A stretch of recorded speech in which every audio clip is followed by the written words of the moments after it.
Do you have your dram? At my Yeah, grave. I'm gonna really Toast. upset you with this one. What? Well, it's your favorite. Oh, the Dark Mm. Storm.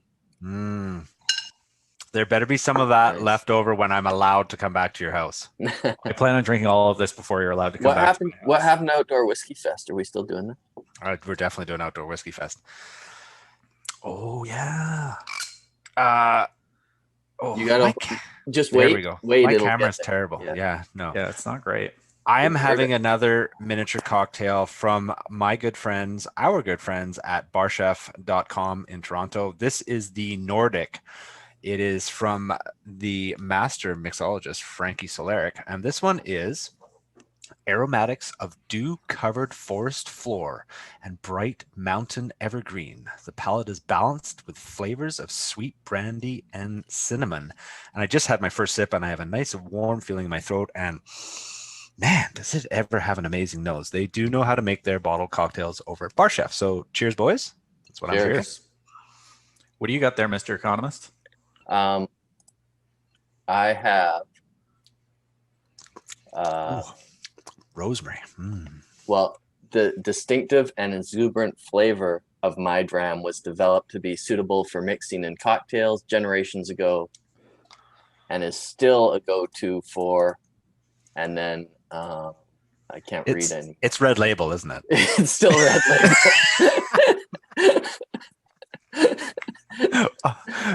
Account, we got to scrounge up some money to get him some black label. This is getting ridiculous. I'm gonna. And one I'm of gonna, these days, we're gonna have to do an entire one of these episodes where we tell the story of the black label. Yeah, It's possible. that is a dram for dividend. Yeah. Dividends, drams from dividends episode in itself. Yeah. I hope you didn't. I hope you didn't tweet the guy that has a name on Twitter that something for drams. I didn't. No. Okay, because he made a comment saying, if anybody tweets at me promoting their own material, and I'm thinking, oh man, has the Economist gone on there and said like we're doing drams for dividends for drams or something, and he got blocked. Anyway, never mind. Moving on. What is this quick hit about, gentlemen? So, gentlemen, I found something very interesting. Have any of you ever heard of an NFT? Yes, you just told us. I could make up a lot of things that start with NFT, but no, I have not. No, we haven't. So an NFT is a non-fungible token, and a non-fungible token is a special type of cryptographic token which represents something unique. Non-fungible tokens are thus not mutually interchangeable.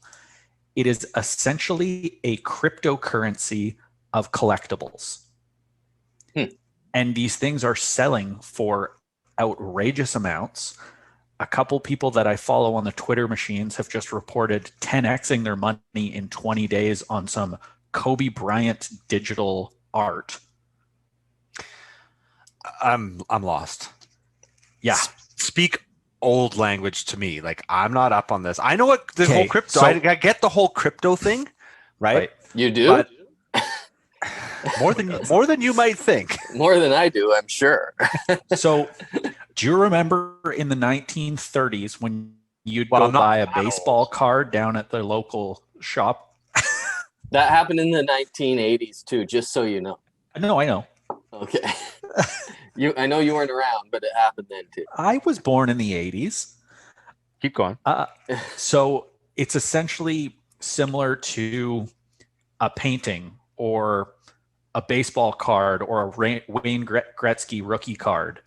You're buying this digitally stamped digital asset that exists in crypto world. It has the same blockchain technology that a cryptocurrency would, but it's unique. So it's your unique Wayne Gretzky rookie card. Only 5 of them were ever put into existence on the internet. Only 5 of them can exist with this authentication stamp. And you're trading in collectibles essentially, but they're digital assets. Okay, so how do we create one? Oh, that's right. Well, clearly all of our episodes need to have the blockchain technology into the back of them, then they can become an asset. Like basically Yeah, what there you're you go. like, okay, now here's the question, because we've talked about alternative assets and things like that before. And I told you guys about you can buy royalties. You can buy the royalties to a song that exists. So is this what we're going to see next? Is there going to be blockchain technology, crypto tech that's attached to songs? And that's how they track the ownership of something. Because that's what you're basically saying, is that if I make a picture or if I create artwork online digitally, and let's be fair, I mean, most songs are digitized now at some point, I've attached the, like you said, the authentication of that as mine and mine only, or I have the original source, and then that gives it tradable value. So, and I think well, not necessarily the value, but the blockchain technology. And I think, again, this is something new. So it's something that's blown up, and a bunch of rich people are doing stupid things with it, and people are selling some of them for upwards of $8 million. It's outrageous. But it'll come back to the same as not all art is art, right? Like, I'm sure there's going to be these non-fungible tokens that are worth nothing because it looks like scribbles on the board. This is art. Exactly. And then I'm sure there's some that are going to be Picassos. Yeah. Or Banksy's. I watched that documentary the other day. That was a good one. Anyway, I have no idea what that even is. But if there's going to be a bubble, I ask again, how do we create our own non-fungible tokens and get in on it? I don't know. This is way over my head, but I just found it fascinating that people are now trading in these like unique valuables online. Yeah. Like it's everything is moving online, right? Like you don't need the artwork on your wall anymore well, who wants to move it? Well, but so here's the problem, right? This is ridiculous because do you want a piece of art because you value that piece of art for its intrinsic artness? Or do you want a stupid piece of art because it's got some blockchain attached to it and you think that the greater fool theory stands and somebody's going to pay you more money for it? So it's ridiculous. You're not buying? You're not getting a non-fungible token? I'm always buying. You know that. Yeah, he's always buying. This is ridiculous. I'll take one. I'm gonna get an email with a stick man from the economist, and he's like, "Boom, art, MF." There it is.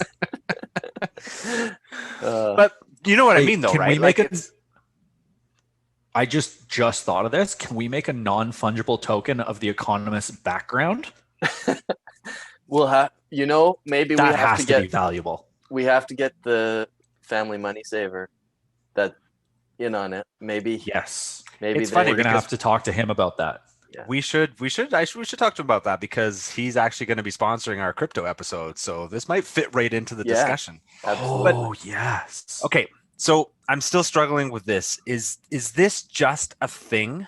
Because we've now learned, or somebody's figured out how to expand blockchain technology and add it to other digital things, right? What's the difference between a digital currency, a digital painting, or a digital essay? Like, it's all irrelevant. It's all bits and bytes. It's just a file. So if you encrypt that file with blockchain, then does that mean like anything that's encrypted is now worth something? I don't get it. So this is the difference: is Bitcoin are interchangeable based on the way the blockchain works. One Bitcoin is equal to any other Bitcoin. Right. These NFTs are independently unique. You can't say, "Oh, well, this one Bitcoin." Like, what if I copy it? You can't, because that's the whole point of the blockchain. That's the whole point. And don't ask me how it's uncopyable, but apparently it's uncopyable. But no, if I'm an art genius on the computer, I'm sure I can copy it. It won't have the crypto stamp. So that's the whole thing. It's like the letter of authenticity for the Mona Lisa. Like, you could just hang a replica of the Mona Lisa on your wall and be very happy to look at it, and who cares if it's not real? Or get a nicer looking painting and do this. Well, yeah, right. Well, I think you just led into an interesting part of this too. Is this just like opens the door wide open for replicas, forgery, fraud? You know, like if you're gonna buy an NFT, you better damn well know that token is legit. Yeah. Because there's somebody in a basement in Oslo that's making another one. Yeah. Why are they in Oslo?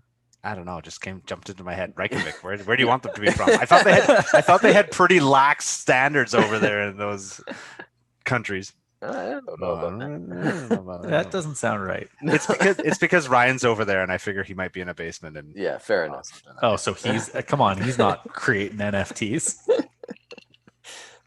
You never know. I kind of think we've taken this as far as we can. We are now beating an NFT dead horse. Yeah. Yes. Well, anyway, that's So- another new thing that the mechanic can buy. If anybody out there can enlighten us, please comment on this. I would love, I'm sure that I am missing 99% of the nuance here, and I'd love to know what I'm missing. You guys, you realize we suck at YouTube, right? Oh, Of course we do. we just do our thing and Put the comments down below. okay. Tell us what this is. What is an NFT? I want it in the comments. I don't get it. Would you buy one? How do you buy one? Well, okay, but but it's super interesting because you're like, well, like you said, what if you have a memorabilia, a rookie memorabilia, or some digital memorabilia, and you can get it blockchained? Like maybe you already own an original piece of art. That's not how this works. Okay, next episode. All right, hit the subscribe button. Leave us your comments. We'll see you on the next. And tell us what an NFT Dram. is. No Enlighten us. freaking. Cheers, boys. Cheers.